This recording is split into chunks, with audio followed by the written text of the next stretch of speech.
জাদুর গোলাপ ফুলের পরী। অনেক দিন আগের কথা।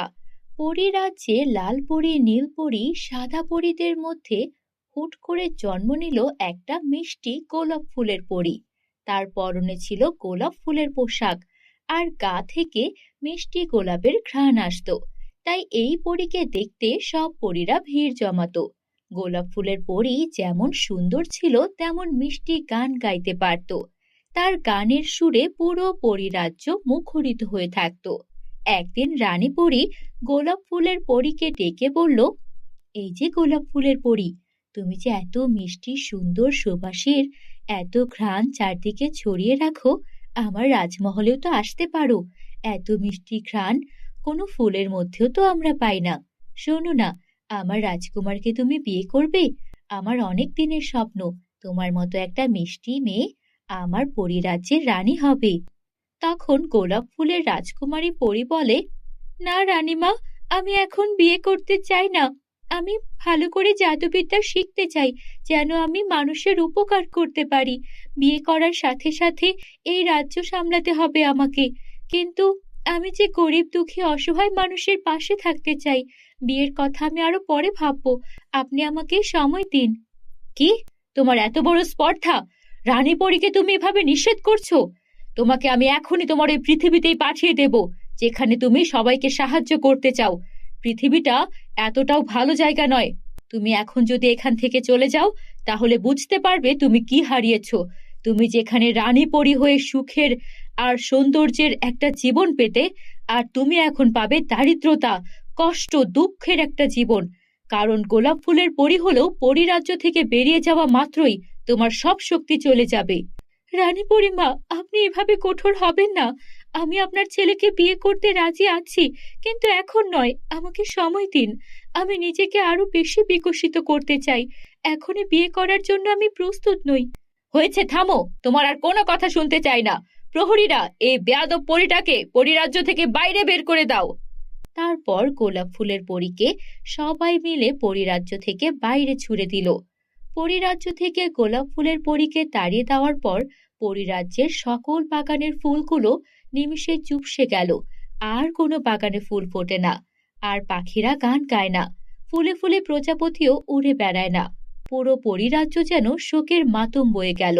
কিন্তু রানী পরী তার অহংকার আর জেদের জন্য গোলাপ ফুলের পরীকে আর ফিরিয়ে আনলেন না।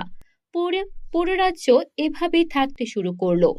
বন্ধুরা, তোমরা যারা যারা গল্পটি দেখছো, তোমাদের নাম কমেন্টে লিখে জানাও। আমরা নেক্সট গল্প তোমাদের নাম দিয়ে বানাবো। পৃথিবীতে এসে গোলাপ ফুলের পরী প্রথমে একটু ভয় পেয়ে গেল।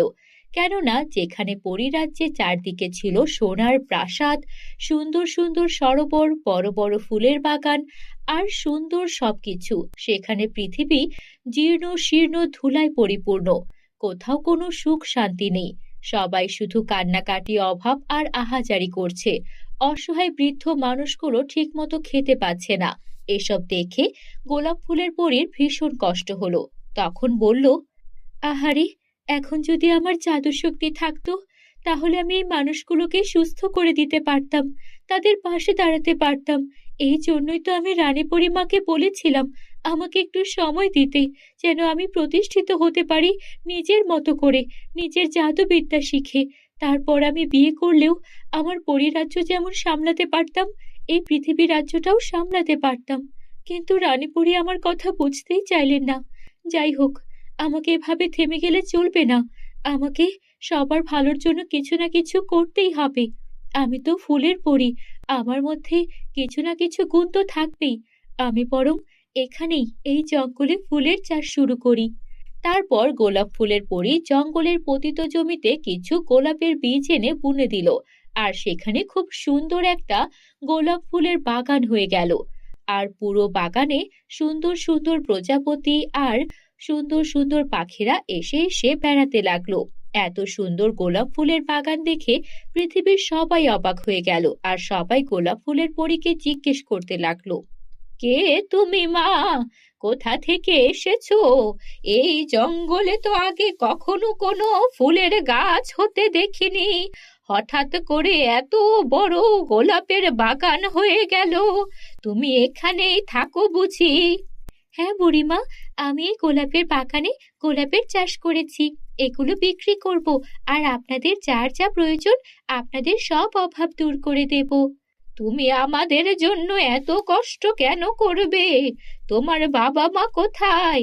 আমি দূর দেশ থেকে এসেছি। আমার বাবা মাও দূরে থাকেন। আমাকে নিয়ে আপনারা চিন্তা করবেন না। আমি আপনাদের সবাইকে সাহায্য করতে চাই। গোলাপ ফুলের পরীর জাদুশক্তি না থাকলেও তার সুন্দর ব্যবহার আর পরোপকারী মনোভাবের কারণে পৃথিবীর মানুষজন অল্প কিছু দিনের মধ্যেই গোলাপ ফুলের পরীকে আপন করে নিল। সে শুধু গোলাপের বাগান নয়, যেখানে যাই চাষ করত সেখানে অনেক ফলন হতো। তাই সে গরিব দুঃখী অসহায় মানুষদেরকে সবজির বাগান, ফুলের বাগান এসব কিছু করে সাহায্য করতে লাগলো। পুরো অল্প কয়েকদিনের মধ্যেই গোলাপের পরী যেখানে যেখানে যেতে লাগলো সেখানে শান্তি বিরাজ করতে লাগলো। একদিন পরী রাজ্য থেকে রানীর একমাত্র রাজপুত্র পৃথিবীতে ঘুরতে আসে। আর তখন সে যখন পুরো গ্রাম ঘুরে বেড়াচ্ছিল, সবার মুখে শুধু সেই মেয়েটারই প্রশংসা শুনতে থাকে। তখন রাজপুত্র তাদেরকে জিজ্ঞেস করে, আচ্ছা, আপনারা যার কথা বলছেন তার নাম কি? সে কোথায় থাকে? আপনারা সবাই তার প্রশংসা করছেন। তার নাম গোলাপি। তার বাড়ি ঘর সম্পর্কে আমরা কিছুই জানি না। সে আমাদের অনেক উপকার করেছে, নিজের জন্য কিচ্ছুটি করে না। দুবেলা দুমুঠো না খেয়েও আমাদের খাবারের খেয়াল রাখে। ছোট্ট এক কুঁড়ে ঘরে থাকে। সে আমাদের চোখে আমাদের রাজরানী। এমন ভালো মেয়ে যেই ঘরে যাবে সেই ঘর আলোকিত হয়ে থাকবে। রাজপুত্র এর আগে কখনোই গোলাপ ফুলের পরীকে দেখেনি, তাই সে যখন গোলাপির সঙ্গে দেখা করলো প্রথম দেখায় তাকে ভালোবেসে ফেললো। আর রাজপুত্র একটা সাধারণ মানুষের বেশেই গোলাপিকে প্রস্তাব দিল বিয়ের। আমি আপনার চেহারা, আপনার কাজ আর এত সুন্দর মনোভাব দেখে মুগ্ধ হয়েছি। আমি আপনাকে বিয়ে করতে চাই। আপনি কি রাজি আছেন? আমি আপনার সঙ্গে এই পুরো পৃথিবীর মানুষদেরকে সাহায্য করতে চাই। গোলাপিও রাজপুত্রর এমন কথায় রাজি হয়ে গেল। আর বিয়ের পর রাজপুত্র তার আসল রূপ দেখালো আর বলল, আমি আসলে আপনাকে মিথ্যে বলেছিলাম। আমি পরিরাজ্যের রাজপুত্র। আপনাকে এখন আমার পরিরাজ্যে নিয়ে যেতে চাই। গোলাপি তখন রাজপুত্রের সঙ্গে পরিরাজ্যে আসলো। গোলাপি পরিরাজ্যে পা রাখা মাত্রই পুরো পরিরাজ্য ফুলে ফুলে ভরে উঠল। গাছে গাছে পাখিরা গান গাইতে লাগলো। প্রজাপতি চারিদিকে কিচিরমিচির শব্দে সবকিছু মুখরিত হয়ে উঠল। তখন রানী পরী এসে দেখলো গোলাপ ফুলের পরী ফিরে এসেছে, আর যেমন তেমন রূপে নয়, তার পুত্রবধূ হয়ে। রানী পরীও এতদিনে তার ভুল বুঝতে পেরেছিল। সে সাদরে গোলাপ ফুলের পরীকে ক্ষমা চেয়ে বরণ করে নিল। আর পরিরাজ্য এবং পৃথিবী আবারও আগের মতো সুখে স্বাচ্ছন্দ্যে ভরে উঠল। বন্ধুরা, গল্পটি ভালো লাগলে একটা লাইক করে দিও। আমাদের চ্যানেলে নতুন হলে আমাদের চ্যানেলটিকে সাবস্ক্রাইব করতে ভুলো না যেন। Bye bye.